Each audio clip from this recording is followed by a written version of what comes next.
Hey, welcome back to Mike's Diabetes World. Blood sugar today, 6.5. Just did a calibration, so we're okay.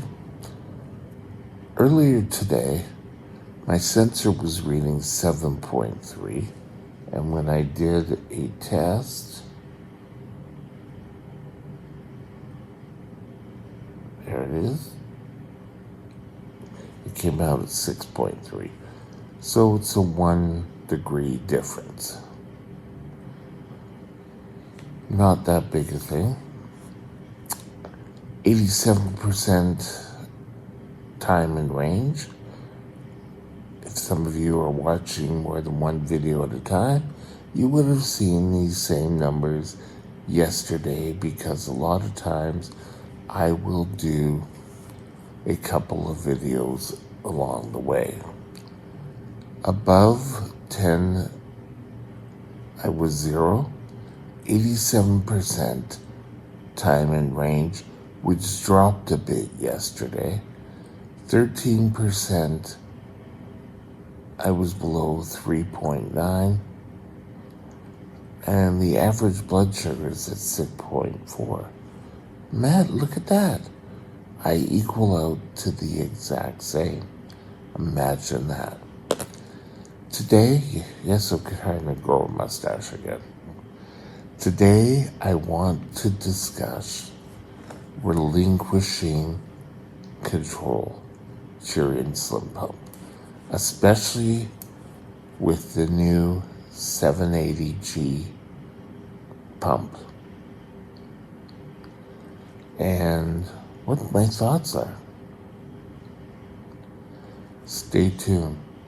I'll be right back.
This channel is provided for informational purposes only.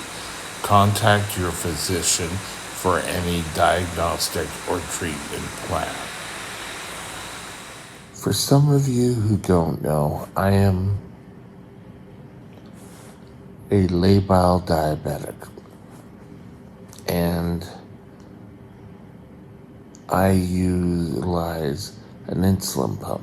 And for me, this insulin pump seemed to have always worked the best. It kept me fairly safe. Now, this is my 5th insulin pump. 6th, actually, but 5th of Medtronic. The biggest thing, if you get onto the 780 pump, is that you have to give up some control.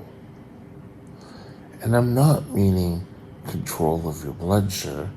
I'm talking about having to do everything. And when I was reading all the bits of information and such, I was saying, oh yes, that'll be so great. First couple of times, I had highs or lows, I would go in to try to correct it, and the pump already had done it. With this pump, you and your medical team can set up 3 different target goals of where the pump wants to keep you. 6.4 for me is pretty close to my target, which is 6.7. And we went with the higher setting for myself because I don't feel lows.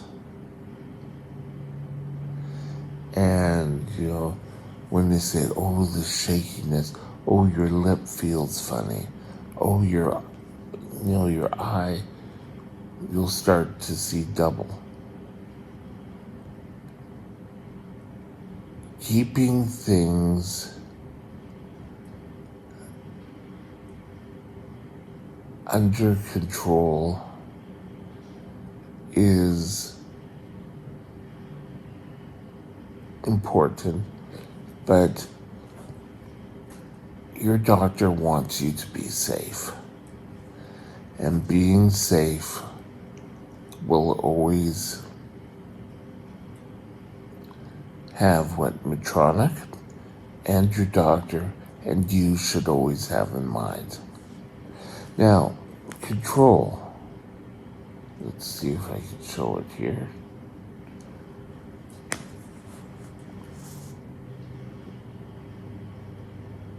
Okay, sorry, there's something on the screen here. The pink lines, that's your basal rate. And your basal rate is doing what your body would normally do. It's giving you insulin as you need it. If you're sick, it's going to give more. Now, if you start to go up or there is an increase, this little blue line, and if we touch the blue line, it tells me it gave 0.8 of a unit, and that'll bring me down. So, where I had to before automatically type in corrections, I don't have to with this.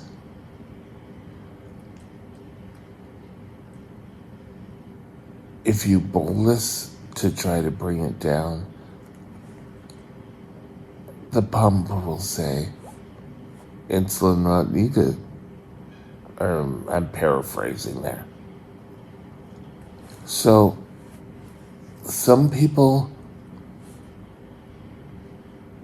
including myself, will have to get used to this. It's not giving it over to our overlords.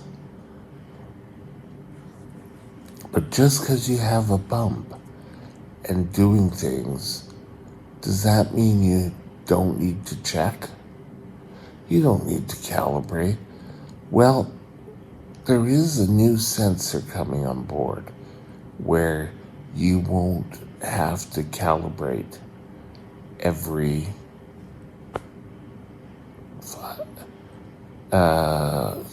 at least twice a day. They suggest 4 times.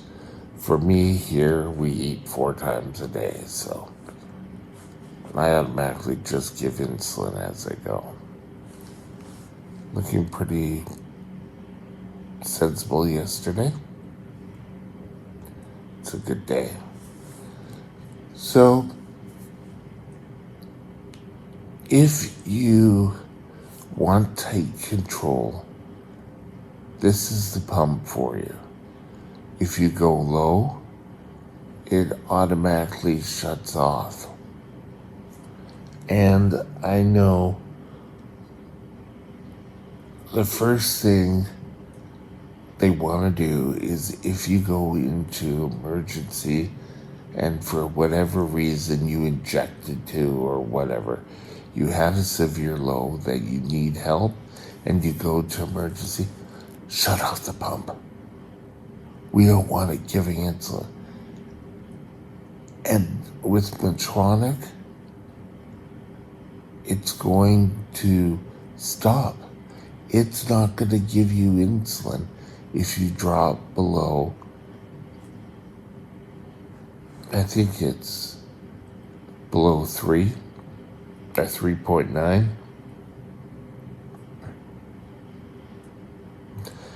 And don't quote me exactly on the amount, but for 2 hours, it won't give you any insulin. It won't correct, won't give you bolus for 2 hours to allow you and your body to get up.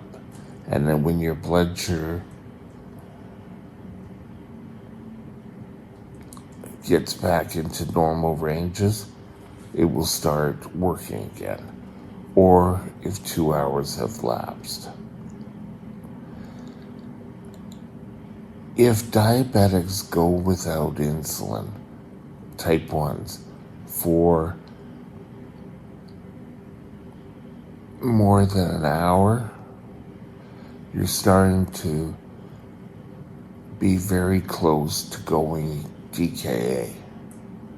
And we want to make sure we don't go into DKA. So, having this feature of SmartGuard is one of the best features of this. Now, most people now in our province who go on to the pump do so as Omnipod users. And because it's not attached, it's not tethered, it's easy as a beginner. This requires special authorization. Your doctor has to write it, a prescription, and saying, yes, it is needed.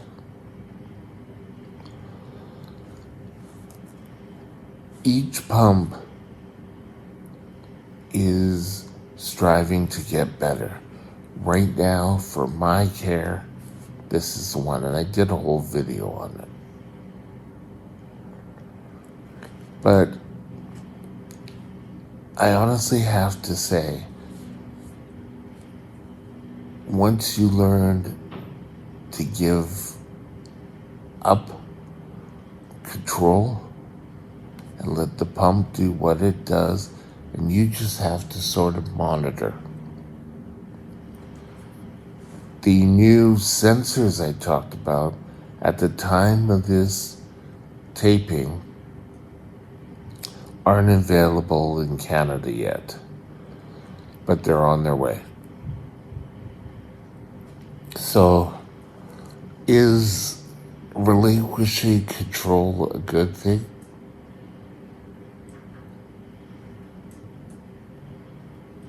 It's right there. I don't know why it's itchy. Yes, it's a good thing. And if you have the ability to either go through insurance or through the BC government or your own provincial government or your own insurance companies in the States, I find this pump is great if you've had problems trying to have control. And with that, have a great day, and we'll talk later. Bye now. By the way, I just want to say, this was not sponsored by Medtronic. My feelings posted about this pump were not a paid endorsement. It's my own feelings of how the pump worked for me, and I do believe how it can work for you. With that, have a great day. Talk to you later. My email is mikesdiabetesworld@gmail.com. mikesdiabetesworld@gmail.com.